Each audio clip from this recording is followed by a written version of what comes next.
मैं doctor Richa Singh, department of political science, GLA college Daltonganj. आज PG semester 3 के पेपर 9 रिसर्च मेथोडोलॉजी के टॉपिक रिसर्च रिपोर्ट यानी शोध प्रतिवेदन के बारे में आपसे चर्चा करने जा रही हूँ।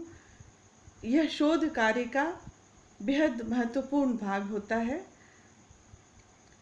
यानी रिसर्च रिपोर्ट राइटिंग। इसके जरिए किए गए अनुसंधान या रिसर्च संबंधी कार्य का प्रेजेंटेशन होता है। किसी भी कार्य का प्रस्तुतिकरण या प्रेजेंटेशन सबसे महत्वपूर्ण बात होती है। भले ही कितनी भी मेहनत से रिसर्च वर्क किया जाए, शोध कार्य को पूर्ण किया जाए, लेकिन अगर रिपोर्ट सही ढंग से तैयार नहीं होगी तो हम अपने शोध कार्य को सही ढंग से प्रस्तुत नहीं कर पाएंगे। इसलिए रिसर्च रिपोर्ट राइटिंग बहुत महत्वपूर्ण टॉपिक है। चूँकि सामाजिक शोध या सोशल रिसर्च औपचारिक या फॉर्मल प्रकृति का होता है, इसलिए शोध के खत्म हो जाने के बाद शोधकर्ता किए गए सभी कामों और उससे प्राप्त निष्कर्षों को लिखित रूप में प्रस्तुत करता है। हालांकि इसे शोध प्रक्रिया का अंतिम चरण या स्टेप कहा जा सकता है, लेकिन सबसे महत्वपूर्ण स्टेप या चरण यही है। इसकी वजह यह है कि प्रतिवेदन के माध्यम से ही शोधकर्ता ने जो भी काम किए हैं उनका मूल्यांकन या इवैल्यूएशन किया जाता है। उमेश कुमार वर्मा कहते हैं, शोध अध्ययन से संबंधित तथ्यों तथा निष्कर्षों को प्रतिवेदन के रूप में प्रस्तुत कर इसे पाठकों तक संप्रेषित किया जाता है, यानी भेजा जाता है। शोध प्रतिवेदन में संपूर्ण शोध कार्य का व्यवस्थित विवरण होता है, जिससे शोध कार्य की प्रासंगिकता तथा मीनिंग या अभिप्राय को पाठक समझ सके। गुड तथा हैट के शब्दों में शोध प्रतिवेदन यानी रिसर्च रिपोर्ट का मुख्य उद्देश्य अध्ययन के परिणामों में रुचि रखने वाले व्यक्तियों के समक्ष उन्हें पर्याप्त विस्तार में प्रस्तुत करना तथा उन्हें इस प्रकार व्यवस्थित करना है कि प्रत्येक पाठक तथ्यों को समझने तथा निष्कर्षों की वैधता का स्वयं मूल्यांकन कर सकने में समर्थ हो सके। शोध प्रतिवेदन शोध आधारित ज्ञान का एक लिखित दस्तावेज है, जिसके माध्यम से पाठक शोध की उपलब्धियों तथा निष्कर्षों को जान पाते हैं तथा उन्हें धरोहर के रूप में भावी पीढ़ियों के लिए सुरक्षित रखा जाता है। Doctor RN. त्रिवेदी एवं डी.पी. शुक्ला ने अपनी किताब रिसर्च मेथोडोलॉजी में लिखा है, शोध कार्य का अंतिम चरण रिपोर्ट राइटिंग या प्रतिवेदन लेखन है। प्रतिवेदन के द्वारा सामाजिक वैज्ञानिक यानी सोशल साइंटिस्ट अपने सारे प्रयत्न और उसके निष्कर्षों को दूसरों को बताता है। पहले किया हुआ शोध आगे आने वाले शोध के लिए नींव का काम करता है। वैज्ञानिक शोध में विभिन्न शोध कार्यों के बीच यह तारतम्य यानी जुड़ाव बहुत महत्वपूर्ण है। संसार के किसी भी भाग में कोई शोध हो, उसके रिपोर्ट या प्रतिवेदन के प्रकाशन के बाद यानी पब्लिकेशन के बाद वह संसार के वैज्ञानिक कोश का अंग बन जाता है। इसलिए रिपोर्ट राइटिंग को भी पर्याप्त समय और प्रयत्नशीलता दी जानी चाहिए।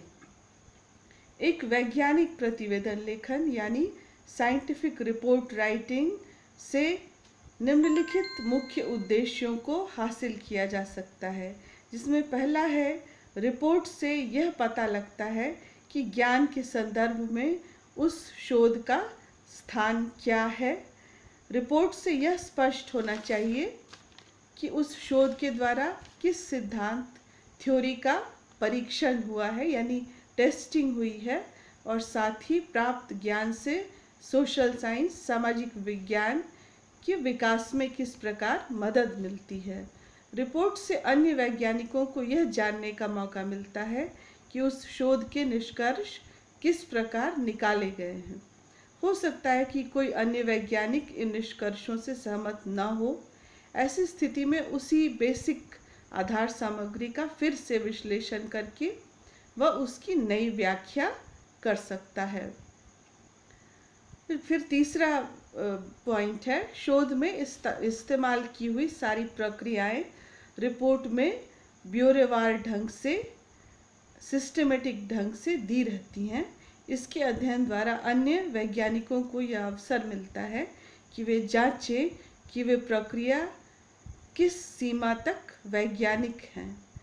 फिर चौथा पॉइंट है, रिपोर्ट का मुख्य मकसद शोध आधारित ज्ञान को लिखित रूप में जनसाधारण के साथ साथ विशेषज्ञों यानी स्पेशलिस्ट्स तक भेजना है।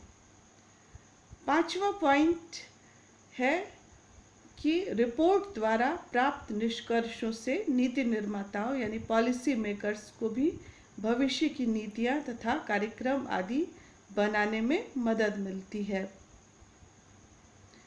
फिर छठा पॉइंट है, जब किसी विशिष्ट समय का गंभीरतापूर्वक अध्ययन करके प्रस्तुतिकरण किया जाता है तो उससे जुड़े हुए अनेक नए अध्ययन क्षेत्र की ज़रूरतें पता लगने लगती हैं, जिनकी मदद से आने वाले समय के शोध के अध्ययनों का आधार या बैकग्राउंड तैयार हो जाता है। यानी किसी खास समय में किया गया शोध भविष्य के लिए पृष्ठभूमि यानी आधार भूमि का काम करता है।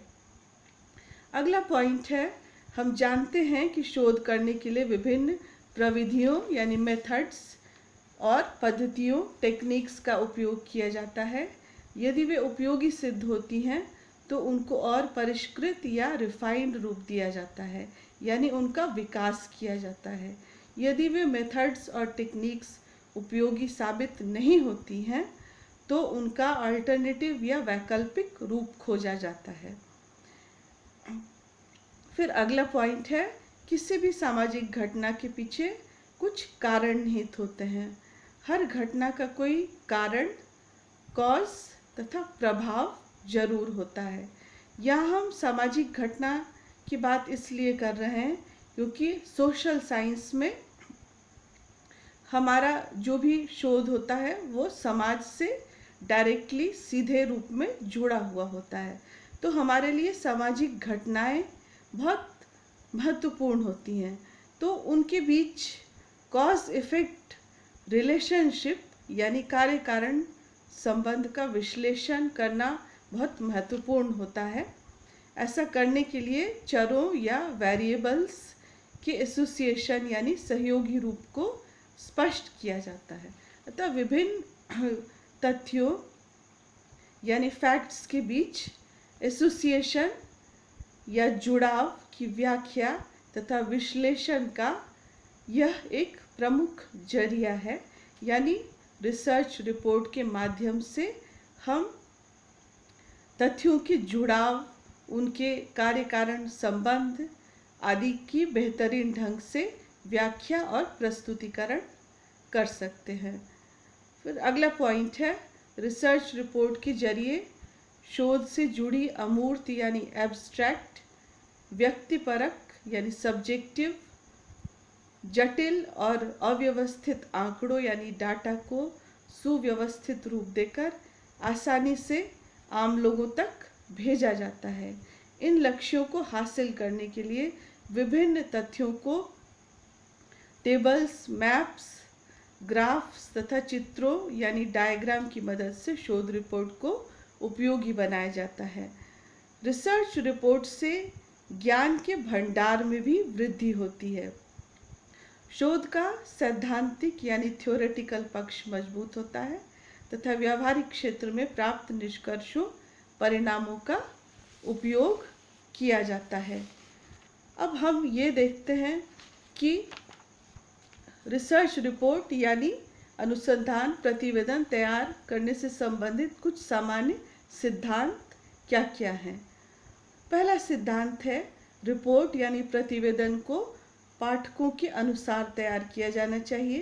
पाठक 3 श्रेणियों में विभाजित किए जा सकते हैं। पहली श्रेणी या कैटेगरी है विशेषज्ञ या स्पेशलिस्ट्स की, दूसरी जनसाधारण यानी आम लोग, और तीसरे प्रायोगिक अनुसंधानकर्ता यानी एक्सपेरिमेंटल रिसर्चर्स। प्रतिवेदन का उद्देश्य अनुसंधानकर्ता के साथ साथ संचार श्रोताओं के साथ संचार करना है। दूसरा सिद्धांत है प्रतिवेदन स्पष्ट तथा सार्थक होना चाहिए। तीसरा सिद्धांत है प्रतिवेदन के अंतर्गत विस्तार एवं सूक्ष्मता का उचित समावेश होना चाहिए। चौथा, प्रत्येक स्थान पर समझने के लिए आवश्यक सूचना दी होनी चाहिए। पांचवा, पाठकों की आलोचना हेतु पर्याप्त सूचना प्रदान की जानी चाहिए।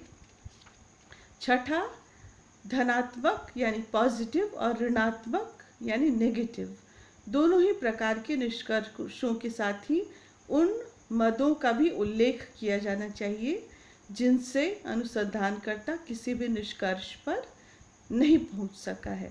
मदों यानी उन फैक्टर्स और उन पॉइंट्स को भी उल्लिखित किया जाना चाहिए जिनकी वजह से अनुसंधानकर्ता किसी निष्कर्ष बिंदु तक पहुंच सकने में सफल नहीं रहा। सातवां, जहाँ तक हो सके अध्ययन के परिणामों को अन्य अध्ययन के परिणामों तथा सामान्य समस्याओं से संबंधित किया जाना चाहिए।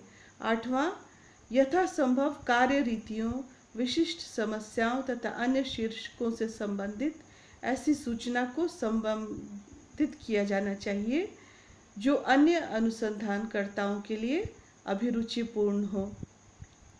नौवां, सार्थकता परीक्षणों से प्राप्त परिणामों को स्पष्ट रूप से व्यक्त किया जाना चाहिए।